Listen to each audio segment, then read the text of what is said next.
اور تیسرا اثر جو یہ پڑتا ہے گناہ کا وہ یہ کہ گناہ کرنے سے انسان کی جو معیشت ہوتی ہے، جو زندگی ہوتی ہے، تنگ ہو جاتی ہے، دل بھی تنگ ہو جاتا ہے، اس کی اکنامکس جو مالی حالت وہ بھی تنگ ہو جاتی ہے۔ اللہ رب العالمین نے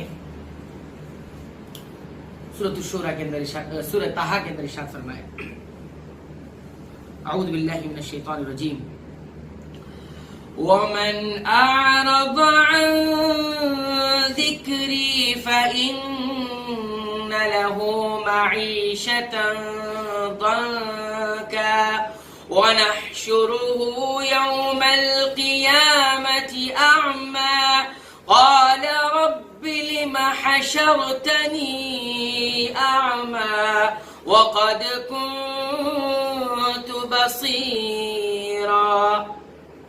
فرمایا ومن اعرض عن ذکری، وہ انسان جو میرے ذکر سے منہ پھیرے گا، میری یاد سے بھاگے گا، میرے فرمان کے مطابق نہیں چلے گا،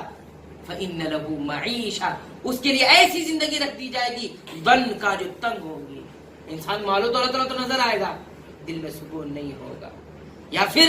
دل میں سکون تو ہوگا لیکن معیشت تنگ ہوگی۔ فإن له معیشۃ ضنکا، اس کی زندگی تنگ کر دی جائے گی، اس کی معیشت تنگ کر دی جائے گی۔ انسان ہمیشہ پریشان رہے گا، اپنی اولاد کو لے کر پریشان رہے گا، اپنی بیوی